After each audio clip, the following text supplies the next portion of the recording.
Hello दोस्तों, चलिए समझते हैं केमिस्ट्री क्लास 10 चैप्टर 2। चैप्टर का नाम है अम्ल क्षार लवण। ठीक है, देखिए इस चैप्टर में हमको पढ़ना है कि अम्ल की क्षारकता कैसे ज्ञात करते हैं या अम्ल की क्षारकता किसे कहते हैं। ठीक है, तो देखिए बाबू, अम्ल की क्षारकता किसे कहते हैं, सबसे पहले आप इसकी परिभाषा समझिए। तो इंग्लिश में इसे कहते हैं बेसिसिटी ऑफ एसिड।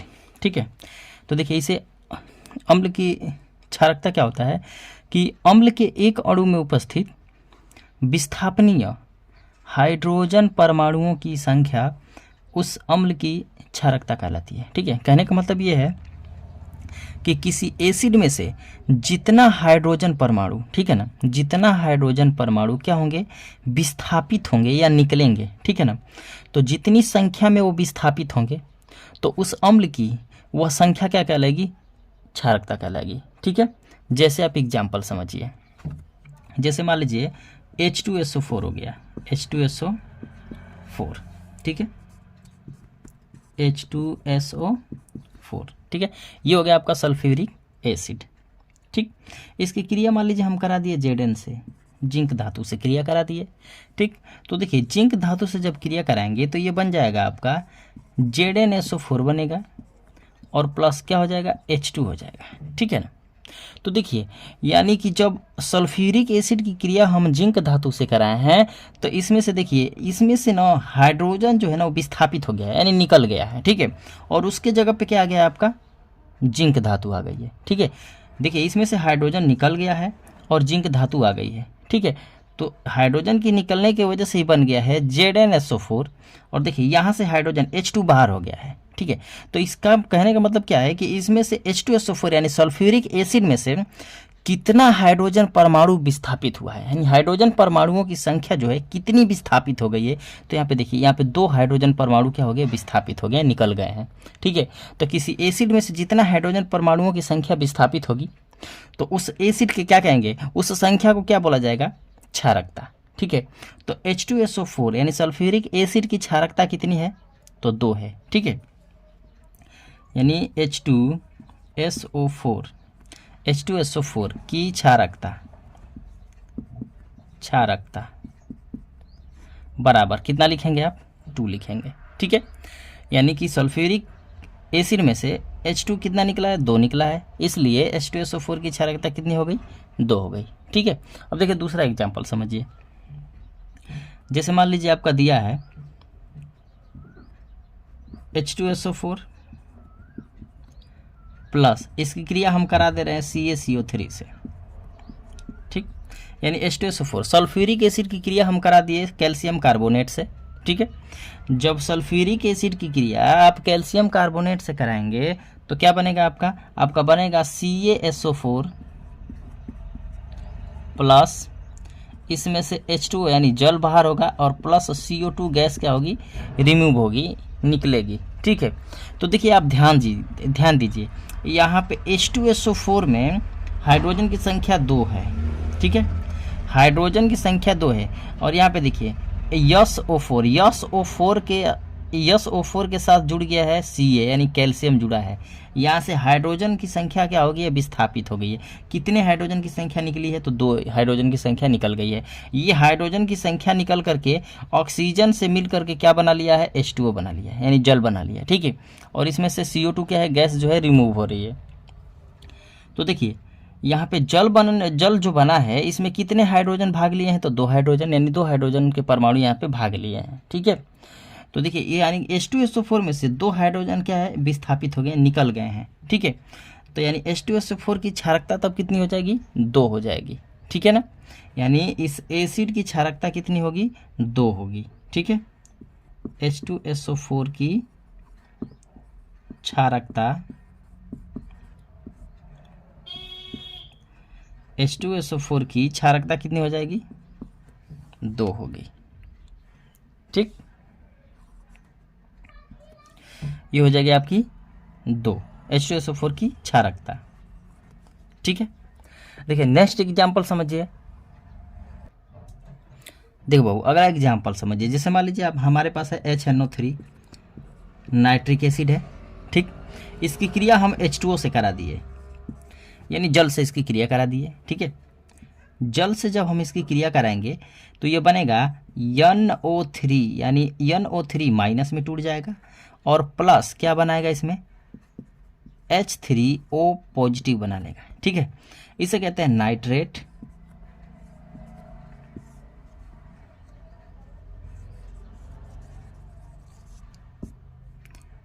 ये हो गया आपका नाइट्रेट।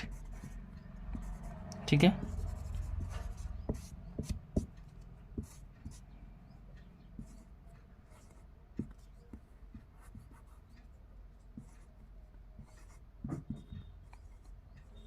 नाइट्रेट हो गया। ठीक, ये हो गया हाइड्रोनियम। हाइड्रोनियम, ठीक है, ये बन गया नाइट्रेट आयन, ये बन गया हाइड्रोनियम आयन। ठीक है, तो देखिए इसमें आप ध्यान दीजिए, जैसे हमारे जो HNO3 की क्रिया हम करा दिए हैं H2O से, तो ये बन गया NO3 माइनस बन गया और प्लस H3O पॉजिटिव बन गया। ठीक है, तो ये आप ध्यान दीजिएगा कि इसमें से एक हाइड्रोजन, यानी इस एसिड में से एक हाइड्रोजन क्या है विस्थापित हुआ है, एक हाइड्रोजन निकल करके H2O के साथ मिला है। ठीक है, H2O के यानी यहाँ पे कितने हाइड्रोजन परमाणु थे, 2 परमाणु थे। देखिए अब इस हाइड्रोजन के जल के 2 परमाणु में, यानी जल के हाइड्रोजन के 2 परमाणु में एक नाइट्रिक एसिड के एक हाइड्रोजन परमाणु क्या हो गया विस्थापित हुआ है, निकल करके ना H2O के साथ मिला है। देखिए यहाँ पे, ठीक है, यहाँ पे मिला है तो देखिए यहाँ पे हाइड्रोजन यहाँ पे कितना था, 2 था, यहाँ पे हाइड्रोजन की संख्या हो गई है 3 हो गई है। ठीक है, इसका मतलब क्या हुआ कि नाइट्रिक एसिड में से एक हाइड्रोजन परमाणु विस्थापित हो गया है और जा करके जल के साथ मिल गया है। ठीक है, तो यहाँ पे बना लिया है H3O पॉजिटिव बना लिया है। ठीक है, इसे कहते हैं हाइड्रोनियम आयन। ठीक है, तो यानी कि HNO3 में से कितने हाइड्रोजन परमाणु विस्थापित हुए, तो एक विस्थापित हुआ है। तो यहाँ पे HNO3 की क्षारकता कितनी हो जाएगी, HNO3 की क्षारकता कितनी हो जाएगी आपकी, 1 होगी।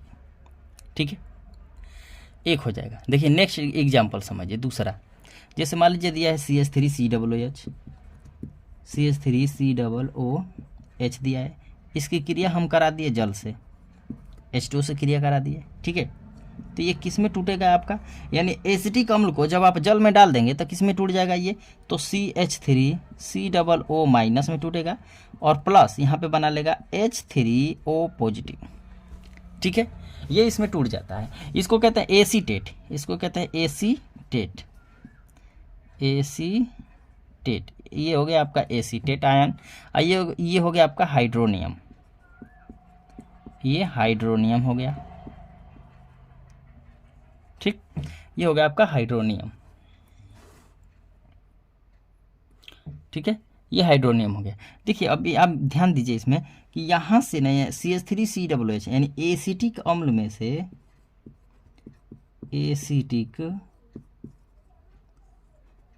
एसिटिक अम्ल में से कितना हाइड्रोजन परमाणु विस्थापित हुआ है, तो देखिए इसमें से एक हाइड्रोजन विस्थापित हुआ है। देखिए यहाँ से एक हाइड्रोजन परमाणु जो विस्थापित हो गया है और जल के 2 हाइड्रोजन परमाणुओं के साथ मिल करके यहाँ पे बना लिया है हाइड्रोजन के 3 परमाणु। देखिए ठीक है, यहाँ पे H2O में कितने हाइड्रोजन परमाणु है, 2 है, और ये हाइड्रोजन परमाणु जो है एसिडिक अम्ल से निकल करके यहाँ पे बना लिया है हाइड्रोजन के 3 परमाणु। ठीक है, तो यानी CH3COOH एसिटिक अम्ल में से कितने हाइड्रोजन परमाणु विस्थापित हुए, तो एक हाइड्रोजन परमाणु विस्थापित हुए।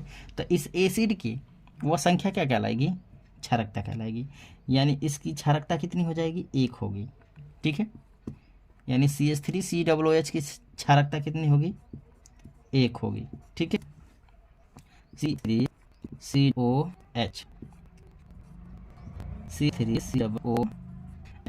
की क्षारकता कितनी हो जाएगी, 1 होगी। ठीक है, इसकी क्या हो जाएगी, क्षारकता हो जाएगी।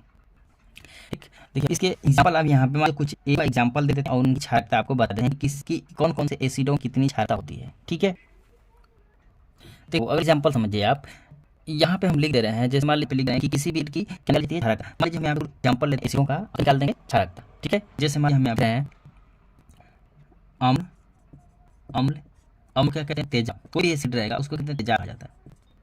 ठीक है, अब इस अम्ल की यहाँ निकालेंगे, क्षारकता निकालेंगे। यहाँ पे लिख लीजिएगा अम्लीय क्षारकता, क्षारकता, ठीक, यहाँ पे निकालेंगे अम्ल की क्षारकता। देखिए अम्ल का सैंपल समझिए, ये दिया है आपका H2SO4, H2SO4 HNO3, ठीक है, C3COOH, ठीक, H3OOH,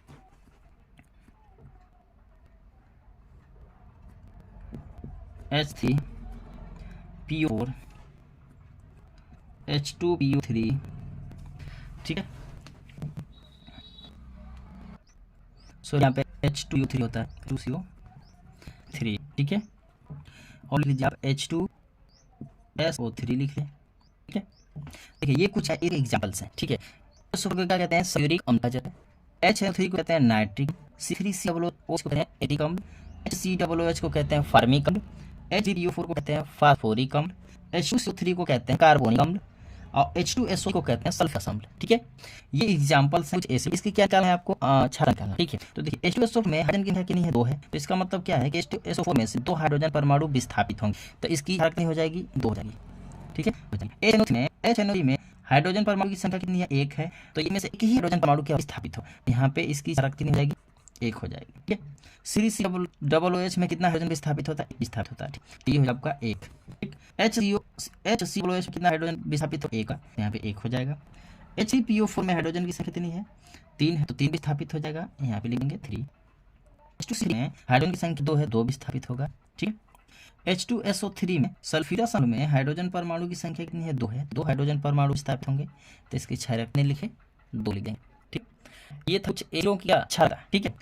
तो आपको वीडियो अच्छा लगा हो, ठीक, तो वीडियो लाइक करें, अगर चैनल पे नए हैं चैनल को सब्सक्राइब जरूर करें, ठीक है। मिलते हैं नेक्स्ट वीडियो में, तब तक के लिए जय हिंद।